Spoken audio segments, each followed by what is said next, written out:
Et salut tout le monde, c'est Matler Cycling. Aujourd'hui on se retrouve pour un nouveau débrief de course, un un petit peu spécial car comme vous l'avez vu dans le titre, j'ai gagné. Donc on se retrouve sur la course de Noron-la-Poterie, une course courue en Access 1 et 2 le lundi 8 mai. Comme vous pouvez le voir grâce au parapluie des spectateurs et à l'eau sur la caméra, cette course a été courue sous la pluie et ça va avoir son importance car ça va rendre le terrain très glissant. Je profite de ce début de vidéo pour vous rappeler que si elle vous plaît, n'hésitez pas à liker et à commenter ce que vous en avez pensé. De même, n'hésitez pas à vous abonner, c'est gratuit et ça permet de soutenir la chaîne. Je vous remercie d'avance et je vous laisse avec la suite de la vidéo. Je vais profiter de ce premier tour pour vous faire une rapide présentation du circuit. Donc après le départ, on avait directement un virage à droite après environ une centaine de mètres. Et donc après le passage dans une légère cuvette, ça commençait directement dans une bosse pas très raide mais qui pouvait quand même faire mal aux organismes et il fallait à cet endroit-là être bien placé à droite de la route car le vent venait de la gauche. Et donc après le passage de cette bosse qui doit faire au maximum 5%, donc comme vous l'avez compris, une bosse bien roulante, on se retrouvait avec un virage à droite que là on prenait quasiment à l'arrêt car en effet avec la pluie et la boue et les graviers à cet endroit-là, ça rendait ce passage très glissant. Et moi j'avais une petite appréhension car à l'entraînement, à l'échauffement, j'avais glissé, j'avais perdu la roue avant à cet endroit-là. Et ensuite s'enchaînait une descente où là j'étais vraiment mal placé car en effet je me suis trop laissé dépasser dans ce premier tour car en effet j'étais parti avec l'objectif de faire les 3-4 premiers tours dans le peloton en observation pour voir ce qui allait se passer.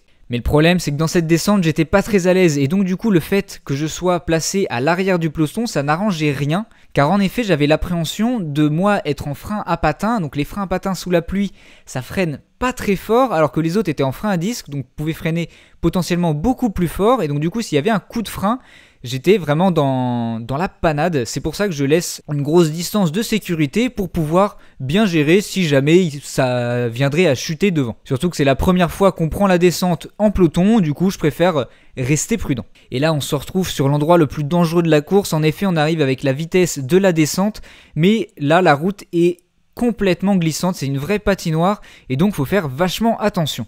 En plus là on voit qu'il y a un mec qui a dû avoir un souci mécanique, ce qui le met complètement à l'arrêt et du coup on est obligé de faire une petite esquive.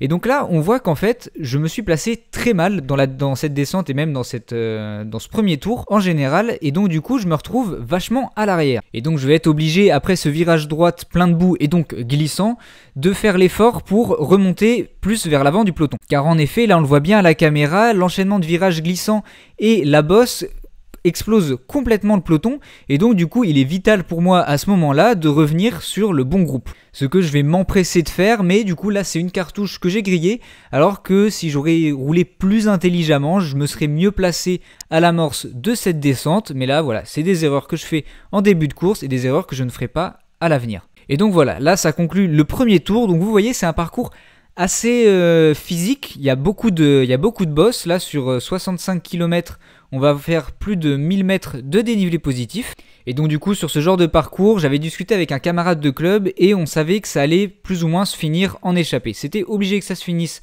en échappée et pas en sprint massif et donc du coup moi je pensais que ça allait partir dans les 20 km, autour des 20 km je pensais qu'il allait y avoir une échappée d'homme fort qui allait se faire soit dans la bosse juste avant l'arrivée, soit dans la longue bosse en faux plat montant.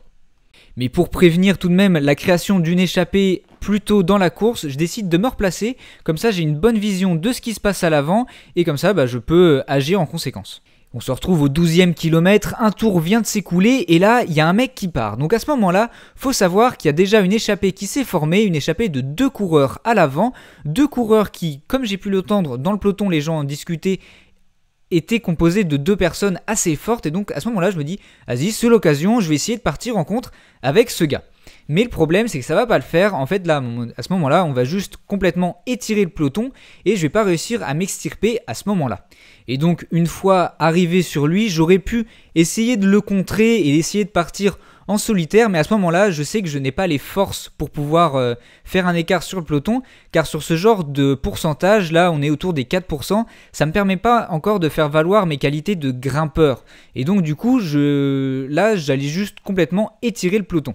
Et donc à ce moment-là, un collègue de club, Guillaume, va donc décider de porter son attaque pour partir en contre. Ce qu'il va réussir à faire, il va réussir à remonter sur les 2 personnes à l'avant.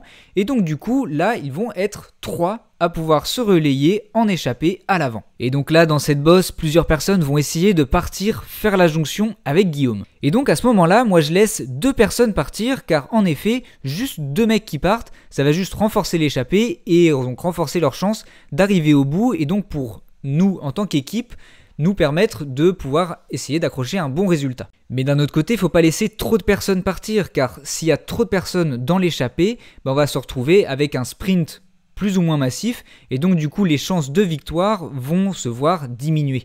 Et donc à ce moment-là, c'est ce que je vais essayer de faire. Je vais essayer d'un petit peu filtrer qui allait partir, et donc du coup là je me mets à l'avant du peloton. On voit que là j'ai fait la chasse à un des gars qui était en train de partir, ce qui nous a permis de revenir sur un autre, et donc là je sais qu'il y a 2 personnes qui vont derrière, et donc là hop, il y a une 3e personne. 3 personnes, je trouve que c'est un petit peu trop, donc là j'essaye d'enquiller directement pour amener le peloton et pour un peu saper le moral de la personne qui essaye de rejoindre l'échappée. Et donc du coup c'est ce qui va se passer, on va leur revenir dessus, et comme ça l'échappée reste toujours composée que de 3 personnes. Ce qui, sur un parcours comme ça, en plus sous la pluie, peut aller au bout, C'est un parcours assez difficile, donc si 3 mecs forts se relaient à l'avant, on a toutes nos chances. Donc là, en tant qu'équipe, en tant que l'ES Caen, là on a au moins une chance de podium, donc on est pas trop mal à ce moment-là. Mais bon, moi j'ai encore quelques velléités personnelles, j'ai encore envie de essayer de rejoindre l'échappée. Mais donc là, quand on a quelqu'un à l'avant, c'est très important de bien jouer son coup, parce que si jamais tu ramènes tout le peloton sur ton collègue qui est devant, là ça la fout mal, là tu sapes des chances de victoire potentielles. Donc du coup dans cette bosse je décide de tout lancer. Donc là il y a un petit bug au niveau des pourcentages, je vous assure que ça montre beaucoup plus que ça, et donc du coup là je lance mon attaque, et à ce moment là je me retourne beaucoup pour voir si j'arrive à creuser sur le peloton. Et donc je me retourne 1 fois, 2 fois, 3 fois, et je commence à me rendre compte que ça marche. Là je suis en train vraiment de creuser, de faire un écart, et donc du coup là je lance tout ce que j'ai pour partir dans un chrono pour essayer de rejoindre l'échappée. Et là la situation est pas trop mal, parce que là je ne ramène personne dans ma roue, et donc du coup on va se retrouver en surnombre à l'avant, on va se retrouver à 4 à l'avant, dont 2 de l'ES Caen. Donc pour pouvoir jouer nos cartes dans le final, ça va être super important, et comme ça on va pouvoir bien jouer en tant qu'équipe. Mais bon, à ce moment-là, avant de s'imaginer jouer une victoire dans le final, là faut juste essayer de les rejoindre. Donc là mon rôle en tant que contre en solitaire, c'est de rouler plus vite qu'une échappée constituée de 3 personnes qui essayent elles-mêmes de s'écarter du peloton. Donc là c'était complètement pas joué, là c'était vraiment pas joué que je réussisse à les reprendre. Et donc là on a commencé à pouvoir un petit peu jouer en équipe, parce que l'avantage ici d'avoir un équipier qui est dans l'échappée, il a pu dire aux autres gars de ralentir un petit peu pour me laisser les reprendre, et donc du coup que je puisse plus rapidement me retrouver dans l'échappée et pour pouvoir contribuer au bon fonctionnement de celle-ci. Et donc là on voit que hop, je réussis à reprendre l'échappée, et là je suis parti officiellement en échappée à 4 à l'avant. Et donc là, après m'être reposé un petit peu dans les roues dans la descente, je décide directement de prendre un relais pour montrer aux autres que j'allais être coopératif et qu'on va pouvoir bien fonctionner ensemble pour maintenir cette échappée le plus loin possible du peloton. Et ce qui est bien dans cette échappée, c'est qu'on s'est directement bien entendu. En effet, on n'est que 4, donc personne ne peut se permettre de rester caché dans les roues. On va bien fonctionner, on va bien réussir à tourner de manière assez efficace pour que le peloton ne nous revienne pas dessus, et donc du coup ça va très bien se passer. Et de cette manière on a réussi à creuser un écart d'une 50aine de secondes. Et donc vraiment ce parcours là, ça a avantagé clairement les échappés, rien qu'au niveau de la difficulté du parcours, ça nous favorisait, et au niveau de la largeur des routes, moi j'étais beaucoup plus à l'aise dans un groupe de 4 comme ça que dans un peloton.